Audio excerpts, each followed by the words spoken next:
reduzir o impacto ambiental, que a gente começou a envolver, né, os parceiros, os fornecedores, os clientes, os nossos funcionários, até de uma maneira de poder interagir, algumas práticas que eles ajudaram, levam para casa deles? Levam para casa, coisas que eles estavam fazendo em casa, trazendo também para melhorar, porque no fundo... Você acha o brasileiro receptivo? Muito, muito. Para essa questão, e a gente você acha, Adriana? muito. Eu acho que o brasileiro ele é um povo que assimila as coisas com facilidade, mas eu entendo também que esse problema, vamos dizer, do planeta, mas especialmente nos países que não têm o desenvolvimento necessário, falta informação, né? E eu trago muito, às vezes, esse questionamento, como que nós podemos, às vezes, exigir alguma postura se eles não têm a informação, né? Como separar esse lixo, o tipo de material, às vezes o próprio ponto onde você tem que depositar, ele não está com uma informação clara, ele deveria ser uma informação mais simples. E o meio de comunicação também está trabalhando nisso. É um processo, isso tudo, mas que o brasileiro, ele sempre... adere, né, Juliana? Agora, Juliana, fazer um programa de sustentabilidade numa empresa, por exemplo, quem está nos ouvindo vai falar, eu tenho uma empresa pequena, você quer me comparar com uma Unilever? Como é que é isso? Dá para desenvolver um projeto próprio do tamanho da empresa dele? Você acha que tem essa condição? Eu não tenho dúvida. Na verdade, sustentabilidade e meio ambiente não tem fronteiras e é para qualquer pessoa, né? A gente pode dar o exemplo do apagão, né? Em 2001 a gente teve um exemplo bárbaro no sentido de uma crise ter virado uma oportunidade. Sim. Eu costumo dizer muito que independente do tipo de atividade, do tamanho, da natureza, ninguém deixou de tomar banho quente, ninguém deixou de assistir a novela à noite e ninguém deixou de ligar o ar-condicionado. Mas a gente conseguiu, de fato, interagir com o consumo de energia de uma maneira diferente, né? Que possibilitou, inclusive, que tivesse uma economia, de fato, de energia, que era o grande objetivo da época. Então, eu acho que assim... Não importa qual é a sua atividade, todo mundo tem um consumo de água, todo mundo tem um consumo de energia. E muitas vezes a gente se dá conta mais no preço. Mas será que alguém sabe em quilowatt-hora quanto que gasta de energia? Ou em metros cúbicos de água, por exemplo? Então, acho que qualquer estabelecimento comercial, né, independente da sua natureza ou do seu tamanho, começar a olhar para isso dentro de casa.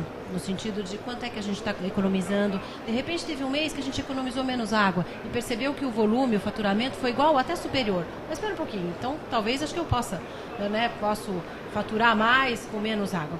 E aí vem a filosofia da Unilever, né, que tem trabalhado há mais de 20 anos com esse tema e que em 2010 lançou globalmente o compromisso público de dobrar o tamanho do nosso negócio nos próximos 10 anos. 2020, o impacto ambiental. 2020, começamos lá em 2010. E sem dúvida nenhuma tem formas ou procedimentos onde a gente sabe como vai fazer, tem outras situações onde a gente vai estar em parceria com os nossos clientes, com os nossos fornecedores, os nossos consumidores também, que têm um papel fundamental na parte de uso dos produtos. Quer dizer, a gente não tem dúvida de que seja possível, mas sem dúvida nenhuma uma forma diferente de fazer. Cada um desenvolver um projeto próprio, seria isso. Agora, a Unilever, ela ajuda os seus clientes nessa questão? Tem uma linha direta com eles? Sem dúvida nenhuma, e eu acho que quando a gente fala em sustentabilidade, é importante lembrar que para a Unilever, sustentabilidade, você está falando da parte ambiental, você está falando da parte social e da parte econômica também, né?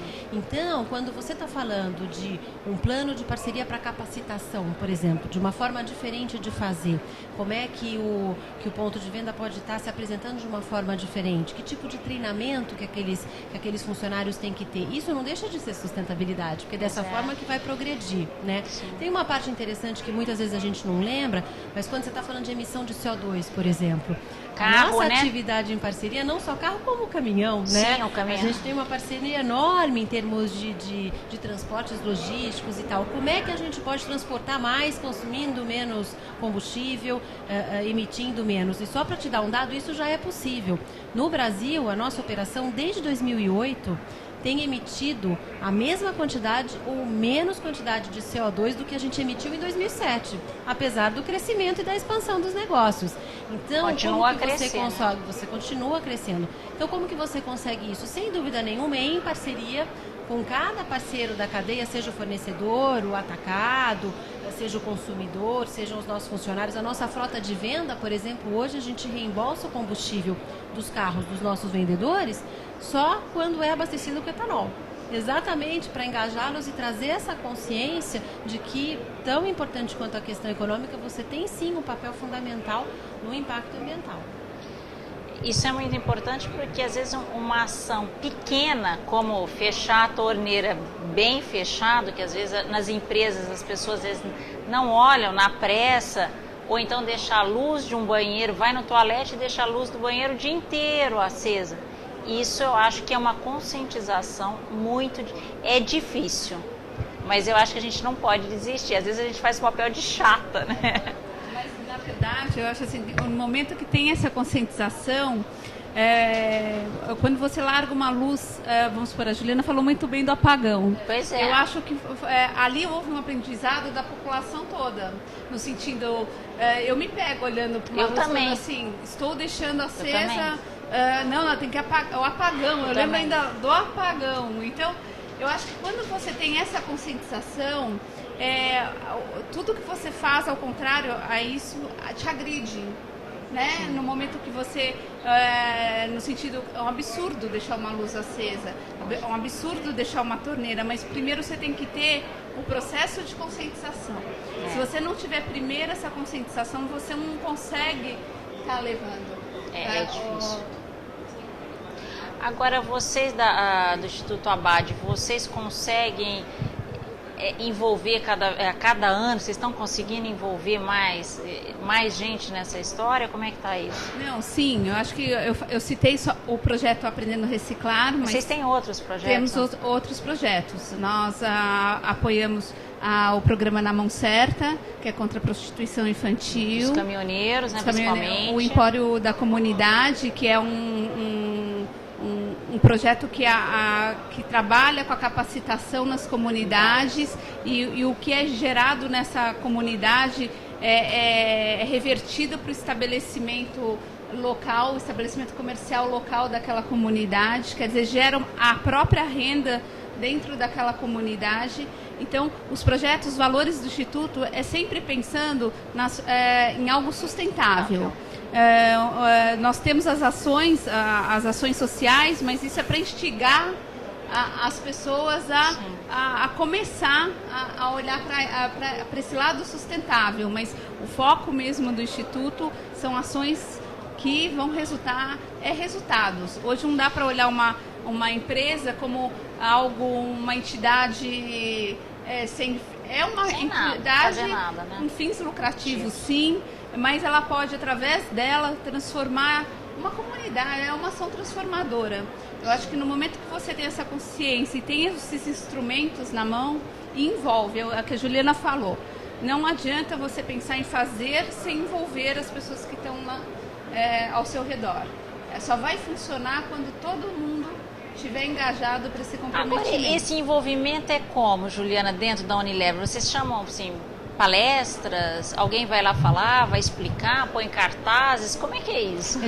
Pode ser de todas as formas, né? Cartilha, na verdade, você vai adaptar de todas as maneiras. Então, por exemplo, quando a gente lançou esse compromisso global de dobrar o tamanho do negócio reduzindo o impacto ambiental, veio junto um plano também com metas, né? E basicamente 3 grandes metas.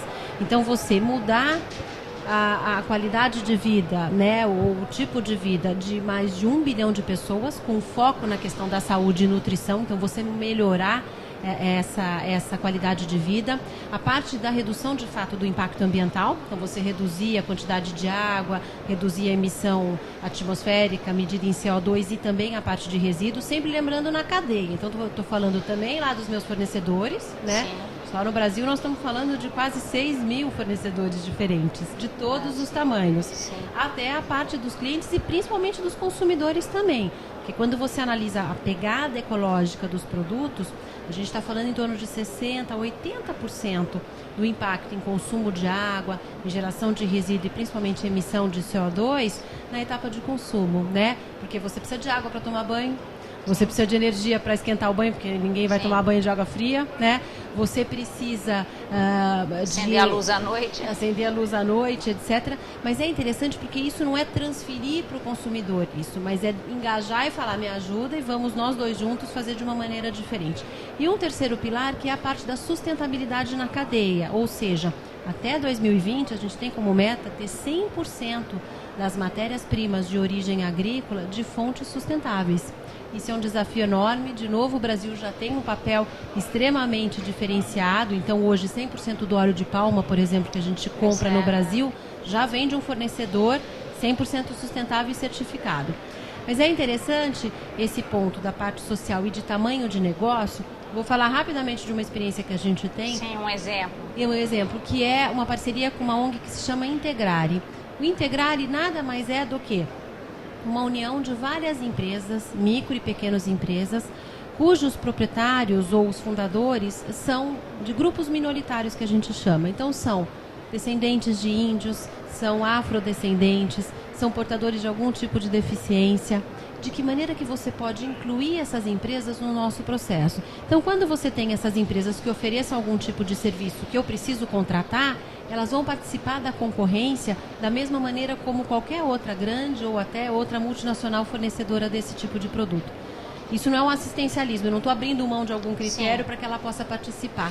E aí, só o fato dela poder participar de um processo desse, muitas vezes vencer e fornecer para uma grande empresa, já é o principal cartão de visita que ela precisa. Isso é um incentivo maravilhoso. E isso ela pode daí fornecer também para outro fornecedor, para clientes, para qualquer outra parte da cadeia. Então é só pensar de uma forma diferente e junto, porque tem maneira muito bacana aí de estar fazendo. Você acha também que a gente pode transmitir, esses exemplos são multiplicadores? A gente vai passando esses exemplos, aumenta, as pessoas ficam mais animadas com esses resultados? Não tenho dúvida disso, principalmente quando as pessoas começam a se dar conta que não tem um gasto adicional para fazer aquilo, então não custa mais, ou eu tenho que fazer parte de alguma forma diferente para poder fazer. É a mudança de um hábito simples, né? Em vez de eu pegar minha embalagem e colocar junto com o meu resíduo orgânico, eu simplesmente identificar naquela embalagem que ela tem o símbolo de reciclagem e colocar num outro coletor junto. Não interessa se tem papel, plástico, vidro ou metal junto, mas é só pensar nisso, que dessa forma eu vou facilitar e muito a vida de muitas famílias hoje no Brasil que sobrevivem da reciclagem, como é esse exemplo lindo do Instituto. Aliás, aqui a Adriana pode explicar. Antes da feira a gente já teve um programa, ontem eu estive aqui no pavilhão na montagem, o resíduo foi coletado por uma ONG. E a Adriana pode explicar o que vai acontecer quinta-feira. Quinta-feira termina a feira, né? E vocês têm um programa que isso já vem há alguns anos aqui na feira, né? Na verdade, nós estamos esse ano com uma inovação que o lixo da feira, o que está sendo produzido, o lixo está sendo separado aqui dentro. Aqui dentro mesmo, né? Aqui dentro mesmo. Então, isso já facilita e muito, né? Já é um processo facilitador e vai dentro dessa visão do Instituto de... realmente, agora, quanto à sua pergunta, a nossa ação aqui na convenção, nós, na verdade, nós temos nós arrecadamos os produtos que as indústrias, né? Os produtos remanescentes, remanescentes da feira são destinados ao Sesc Mesa Brasil, a entidades cadastradas que vão receber esses produtos todos. São toneladas e toneladas de alimentos que saem daqui, de produtos todos expostos. Aqueles estandes que não têm produtos para doar, têm a opção ainda de adquirir cestas básicas. Nós temos já o lugar que vai fornecer, é só fazer um depósito em conta. E cada ano mais nossos números estão tendo uma projeção aumenta a cada ano, né? Aumenta a cada ano e os números das indústrias, né? E nós temos o selo, que é o selo de responsabilidade social. Vocês vão colocando naquelas que aderem à nossa campanha. Então eles recebem esse selo como uma certificação de empresa responsável com o setor, com a cadeia de abastecimento, enfim, com o Brasil, né? É importante Nós temos que falar isso. que hoje é responsável importante. com o Brasil. Essas empresas que vão receber são do Rio de Janeiro? São São todas do Rio, quem faz... é da cidade sede, né? O ano passado foi Recife, esse ano é o Rio que vai... exatamente. É da cidade sede aqui. E o ano passado até o Instituto ele foi reconhecido pelo SESC Paraná, nós recebemos até na verdade, um prêmio pelas ações no estado do Paraná em decorrência da nossa convenção. Então é um trabalho muito gratificante e tenho certeza que não só para nós, Instituto, mas para todas as indústrias que participam, né? A Unilever está conosco esse ano, com muito orgulho, nós estamos muito obrigada, Juliana, estamos muito orgulhosos de ter vocês como nossos parceiros. Adriana, muito obrigada. Juliana, muito obrigada. Eu falei com vocês, nós fizemos esse primeiro debate para o New Trade TV e amanhã, até quinta-feira, nós estaremos aqui transmitindo ao vivo as nossas entrevistas e debates, a partir das 15 horas. Não perca.